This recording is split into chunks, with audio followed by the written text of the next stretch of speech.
Welcome to Maiden Bloomsbury. I'm here with Caterina. Hi, Caterina. Hi, Thank you for coming. thanks to you for inviting.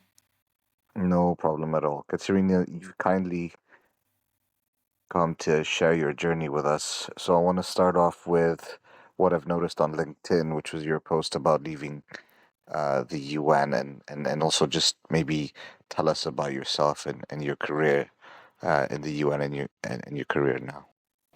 Yeah, definitely. Yes, I'm Caterina Violante. I'm Italian. I'm 45 years old and I'm born in Milan and I'm living currently in Milan. Well, I grew up here with strong values around, social justice, peace, and protection of the most vulnerable. And that's why, since I was 13, I thought to do an international career working these topics. So these values shape both my education and my early career choices. I studied in Italy, political science, and then I started my first, professional adventures in Colombia. I was in a profit sector focused on social development. And then I joined the Organization of American States there, where I started supporting the peace process in Colombia. And I became a specialist in supporting, peace processes, disarming ex-combatants, and peace building, in vulnerable communities. So that's why I land the United Nations. I began first as a UN volunteers in Darfur in Sudan, and I was a communication specialist there, working to spread awareness around disarmament and peace building.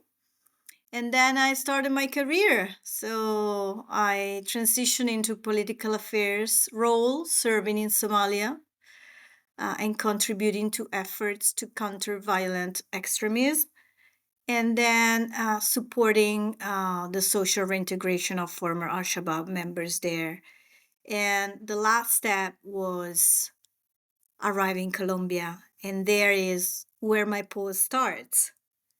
So, Amazing. yeah. So focusing in on the pause, can you tell us a little bit about why you decided to leave the UN? Yeah. Well, it sounds weird, right? I mean, I spent 20 years in such a career, international career. I really raised and grow in my experience. And I loved Colombia. So after Somalia, as I was telling you, I went back to Colombia working in another peace process, and definitely leaving the UN was not something that I had planned. But that sudden decision was triggered by the COVID-19 pandemic. I'm sure you are familiar with, how the many families, many people, the world itself was, affected by the pandemic. That time I was there in Colombia, but my father was, he is my only parent still, and he was here in Italy, and he was gravely ill after the COVID, and the distance made it impossible to continue to work so far away. So, as much as I was passionate about my work, I had to face the fact that after nearly 15 years of uninterrupted service, basically, also the toll of my physical and mental health was becoming, unsustainable, and I needed to come home. And I would say family is always at the first, you know, post in my values. So, and I could not exchange it with anything else. So I needed to pause to take care of my family and definitely take care also of myself. Makes sense. Prioritizing well-being is uh, definitely up there for me as well, and hopefully for most listening. So let's talk about your journey then and your transformation into an entrepreneur. How did that? Yeah. Yeah. Well, let me tell you, also being an entrepreneur was not in my plans. I mean, at the first, I did what many professionals do after leaving a major institution. So I started job hunting, but not before taking a break. So I definitely had a 3 month break where I really took care of myself and rested and stay close to my family to to reinvent also my way of living here. Meanwhile, I was looking for consultancy roles aligned with my background, so mainly in the international arena. And I quickly realized how difficult it was for me to go back and work far from home. Mm. So I started looking for a job in Italy, and then I quickly realized also how difficult it was to translate a high-level international peace building profile like the one I had into the Italian market. And interestingly enough, even in the European job market was not so easy. Although we have also European institutions there that works in as a multilaterals. So in poor words, I was not finding roles that match my skills, or I thought so. And I started working on reskilling. I started working on how to transfer my skills, and I honestly felt really, quite frustrated. I was not feeling fulfilled by this process of job searching, and I have been shortlisted for several interviews. I received compliments by many interview boards and panels, uh, but I don't know, something inside me started telling me that I did not want to go to being an employee again.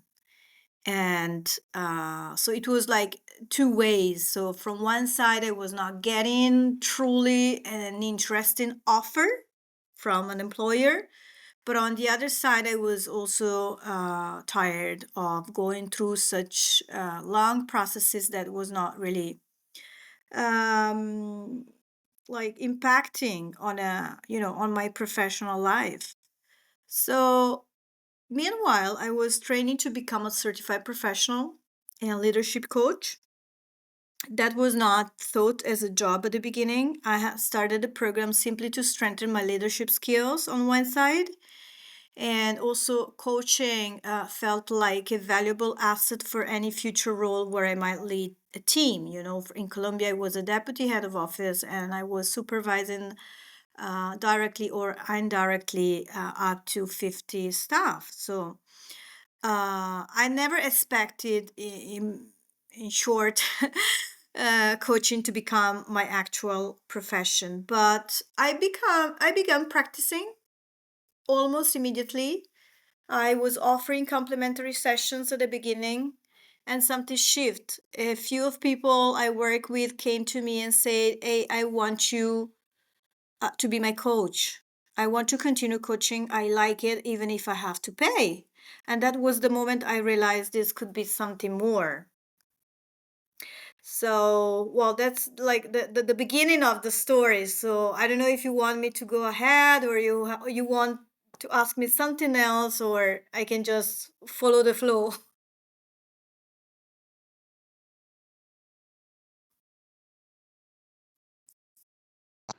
Please do go ahead. I'm quite intrigued by this story. Okay. So, well, that's basically the way it started. Hmm. Now, um, as you can imagine, I had to start studying the market. So I didn't have an idea of what could mean to be a coach in Italy or an international coach, even in Europe. And I had to discover what was the true value of coaching. I was sure about the value that coaches bring to people, but what was my niche? How could I communicate my value and design a service that reflected, who I am? And well, interestingly enough, I had enrolled in my coaching program before I ever understood how valuable coaching was in the marketplace. So once I began to explore pricing, positioning, and branding, I set my initial fees as a reasonable price per session. And that's, was the way of honoring the value of my time and expertise. So initially, as I said, I did not see myself as an entrepreneur, but one day I was speaking with someone who actually had a long career as an entrepreneur, and it says something I'll never forget. I was wondering, like, okay, should I really continue on this? Is this the life of an entrepreneur? My life, really? Am I an entrepreneur? And he said, well, if you're doubting whether you are an entrepreneur, it probably means you already are. And that was a push I needed. So from there, I dove into learning. So, how to structure my services, identify my audience, clarify my messages. My niche started being the community I had belonged until that moment. So, international professionals looking for a shifting career. And well, what can I say? As a matter of, spreading the message, I would say these things were not things I had learned in my diplomatic career. I never study as a, marketing, and never study like how to build a business.